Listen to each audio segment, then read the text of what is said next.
A seismic shift is underway in West Africa, a region long overlooked by the world's major powers but now standing at the threshold of transformation.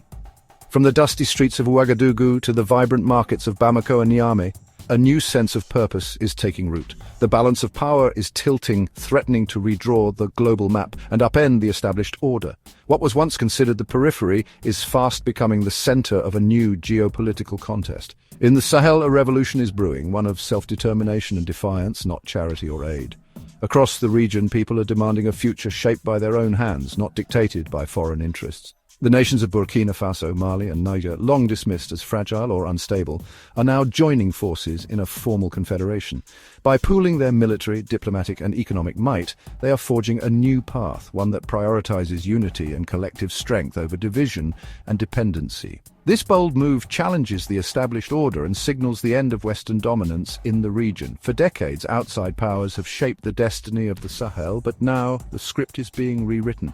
The implications are staggering. Control over vast reserves of uranium and gold is at stake, resources that fuel economies and power nations far beyond Africa's borders. The Sahel is becoming the new front line in a global struggle as East and West vie for influence and access. For too long, outsiders wrote the region's story. Now a new generation of African leaders is tearing up old contracts, expelling foreign troops and seeking equal partnerships. They are determined to reclaim their sovereignty and chart a course that serves their people first. This is more than politics. It's a cultural and psychological revolution, a movement to reclaim identity, dignity and pride. Across cities and villages, people are celebrating their heritage and embracing a renewed sense of independence. The alliance of Sahel states is a high-stakes gamble, a bold experiment in unity and self-reliance. Its success or failure will shape not only the future of West Africa, but the balance of power across the continent and beyond. The world is watching as the Sahel rises, heralding the dawn of a new era, one where Africa is not just a stage for global powers, but a superpower in its own right, ready to claim its place in history. To understand the Sahel's transformation, we must look to history. Superpowers are forged through unity, by merging strengths, lands, and peoples. The Soviet Union and the United States both became global giants by consolidating smaller entities into powerful federations. The lesson unity creates strength, turning vulnerable states into formidable powers. This is the blueprint the Sahel's leaders are following. Burkina Faso, Mali, and Niger, each rich in resources but long exploited and divided. By combining territories larger than Western Europe and a population over 70 million, they're creating a new African center of gravity. This terrifies old colonial powers who benefited from a divided Africa. A unified Sahel bloc disrupts the old calculus, shifting Africa from fragmentation to consolidation. The leaders of this alliance are not just reading history, they're determined to make it. At the heart of this movement is Captain Ibrahim Traoré of Burkina Faso, a young leader who embodies the continent's yearning for true independence. Traoré's rise in 2022 was fueled by frustration with Western-backed governments failing to protect against jihadist violence. He accuses foreign powers of fueling chaos to plunder Africa's resources, a claim now central to his government's ideology. Traoré has severed ties with the French military, embraced new security partners, and increased state control over territory. He's become a symbol of defiance, inspiring many across Africa and alarming the West. Traoré's vision extends beyond Burkina Faso. He sees the struggles of Mali and Niger as linked to his own. He championed the alliance of Sahel states, binding the three nations in mutual defense and development. As architect of this new reality, Traoré is steering the Sahel into uncharted post-Western waters. His leadership is reshaping the region's destiny. The Alliance of Sahel States, or AES, emerged from a dramatic and unprecedented break with the West, marking a turning point in the region's modern history.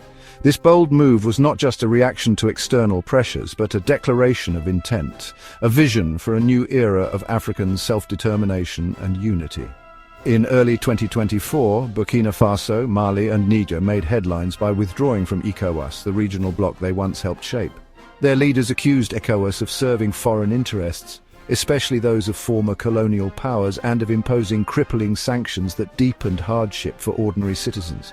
The streets of their capitals echoed with protests and calls for sovereignty as frustration with outside interference reached a boiling point. By July, the three heads of state gathered in Niamey, Niger's capital, for a historic summit. There they signed a treaty establishing the Confederation of Sahel States, a new political and military union designed to pool their sovereignty and resources for a collective strength. This confederation was not just symbolic, it was a concrete step toward reshaping the region's future. The treaty delegates sweeping powers in defense, security, diplomacy, and economic development to a newly formed confederal body. This institution is tasked with coordinating joint policies, managing shared resources, and representing the bloc on the international stage. At the heart of the confederation lies a core motivation: survival and self-reliance. The member states have forged a collective defense pact, pledging to confront shared insurgencies and security threats as one, rather than as isolated nations. By uniting their militaries and intelligence services, these countries aim to secure the Sahel on their own terms. The goal is to build a security architecture that is resilient, adaptive, and free from the dictates of outside powers. The AES is a radical experiment in Pan-African integration with ambitions that go far beyond security. Leaders envision a shared currency, harmonized economic policies, and deeper social and cultural ties, laying the groundwork for a truly unified region. Breaking from the French-backed CFA franc is openly discussed, signaling a move toward true economic independence. The prospect of a new Sahelian currency has sparked debate and hope, as citizens imagine a future where their economies are no longer tethered to external interests. The Alliance of Sahel States stands as Africa's boldest step toward regional integration in decades, a testament to the enduring dream of unity, resilience, and self-determination across the continent. We have some major breaking news coming in now. This is the latest news. So Burkina Faso, Mali, and Niger are now considering to join together to form one country without borders. I mean, one country. I don't know what is going to be the name of that country, but as at now, they have already formed a national anthem that is going to be used when all these countries now join together to form one country. National anthem was given to Ibrahim Traoré because Ibrahim Traoré will be the leader of these three countries. I mean, Africa is now starting to join together, and it looks like it is going to happen very fast. So there will be no borders. Abdul Rahman Chiani, the president of Niger, Assimi Goïta, the president of Mali, and Burkina Faso president Ibrahim Traoré will join together these three countries. No borders, and all the soldiers in all these states, the Sahel states, are going to wear one uniform, and they are going to receive commands from one commander. The Sahel's political revolution is inseparable from its economic one, a determined fight to reclaim control over immense natural wealth. For decades, gold, uranium, and other minerals enriched foreign corporations while locals remained in poverty. The AES leaders have declared this era over, seizing economic levers and rewriting the rules. Niger stripped France's Orano of its uranium mining license, ending France's privileged access and sending shockwaves through Europe. Mali overhauled its mining sector, seized gold shipments from foreign companies, and reported record revenues from nationalized resources. Burkina Faso is withdrawing licenses from Western firms, moving to state-led gold mining. The message is clear: Sahelian resources will now fund local development, security, and independence. The vision of a unified Sahelian state echoes the Pan-African dream once championed by Muammar Gaddafi. Gaddafi's call for United States of Africa, a single army, currency, and passport, was dismissed as fantasy, but it inspired millions. He used Libya's oil wealth to challenge Western influence and promote African unity, making him a target for NATO intervention. Today, the AES leaders are reviving his vision, expelling French forces, rejecting neo-colonialism, and building a regional power bloc. The AES is a partial realization of Gaddafi's dream, animated by the same spirit of defiance and self-determination. This connection unsettles the West, which remembers how a Pan-African vision once threatened their interests. The idea of a United States of Africa is not dead. It's found new life in the Sahel. The Sahel's pivot from the West has opened doors to new alliances in the East. As French influence wanes, Burkina Faso, Mali, and Niger are forging partnerships with Russia and China, seeking respect over colonial baggage. Russian military advisors and mercenaries now support AES armies, while Russian flags fly at rallies across the region. China, meanwhile, invests in infrastructure and mining, offering development without political strings. This realignment has created a new axis of influence, with the AES nations firmly in Russia's geopolitical camp. The AES is rejecting the Western-led order, betting on a multipolar world where Africa chooses its own partners. It's a calculated risk, but one they believe is essential for sovereignty. The alliance of Sahel states' revolutionary path is fraught with controversy and internal challenges. Human rights organizations have accused AES militaries of abuses, including extrajudicial killings during counterinsurgency operations. The governments dismiss these as foreign propaganda, deepening the divide between official narratives and civilian experiences. The regime's rise through military coup creates inherent instability, with frequent reports of coup attempts and internal dissent. Isolated from former partners and under Western scrutiny, the AES faces threats from within and without. The hope of unity is tempered by the harsh realities of governance in a volatile region. The question remains, can this bold experiment survive the immense pressures it faces? The stakes are nothing less than the future of the Sahel.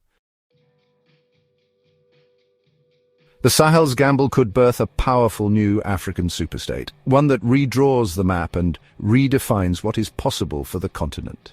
In the heart of West Africa, a bold experiment is underway, fueled by the dreams and determination of millions who have long yearned for unity and self-determination. Or it could collapse into chaos, leaving scars that last for generations. The Alliance of Sahel States is the most audacious Pan-African project in a generation, uniting countries that have often been divided by borders drawn by outsiders. It challenges a world order that has, for centuries, kept Africa fragmented and dependent. If successful, the AES could become a template for others, inspiring new alliances and a wave of African-led cooperation across the continent. By harnessing its vast, natural wealth, the alliance could lift millions from poverty, create new opportunities for its youth, and finally provide its own security. Free from foreign intervention, schools, markets, and communities could flourish in ways never seen before, but the risks are immense. This is a high-stakes experiment with no guarantees. Western powers, wary of losing influence, may try to undermine it using both overt and covert means to protect their interests. Meanwhile, internal legitimacy and stability remain fragile.